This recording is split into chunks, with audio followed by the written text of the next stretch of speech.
The Seattle Mariners will be looking to even the series in Minnesota today after an abysmal loss yesterday in Minnesota. How's it going, everybody? This is Rich from the 12th Inning Podcast. And, let's talk about yesterday's loss for a second. The main story from yesterday's loss was Luis Castillo just not looking great. And let's be honest, he hasn't looked great for most of his starts this season, save for maybe that Yankees start in the beginning of the season. And it begs the question, what do you do with Luis Castillo this season? I think a lot of people have been asking that question since last season, but I think yesterday's start just kind of magnified how we're watching the downfall of Luis Castillo, I think. But Colton from Mariner Mojo on their post-game stream had a fantastic point, and that is that you're not going to move on from Luis Castillo in the middle of the season. That's just not going to happen. There's too much money owed for him to be cut. There's too much money owed for anyone to want to take him if you were to try and trade him.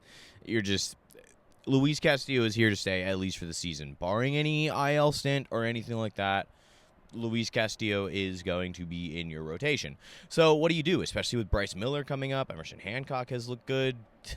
I don't know, man. Some people have floated around the idea of like a phantom IL stint. You know, maybe you could do something like that. But, Luis Castillo just did not have anywhere near his greatest stuff in yesterday's game. But in today's game, we have Logan Gilbert. Hopefully, Tall Man can handle the Minnesota Twins a little bit better than Castillo was able to. Other than that, the rest of the lineup is relatively the same, except of course Leo Rivas, at third base in place of Brendan Donovan while he still is on the IL. And one other thing I want to highlight before we go into today's game is, as of April 28th, Jose Ferrer has a 0% barrel rate.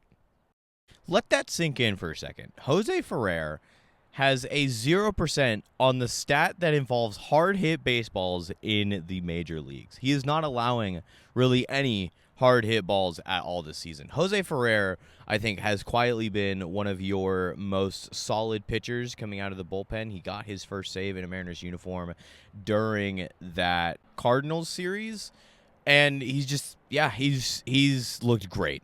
So if you want to see me break down Jose Ferrer and see Mitch break down a few players as well, along with a bunch of other things, make sure you check out the latest episode of the 12th Inning Podcast on all your podcasting platforms. But leave a comment on this video how you're feeling about today's game. Do you think that the Mariners are going to be able to win the series? I still think so. I think these guys are professionals. You know, you're not going to let yesterday affect today. So let me know what you guys are feeling about today's game. And I'll catch you guys in the next one. Like we always say, Trident's up. Go Mariners.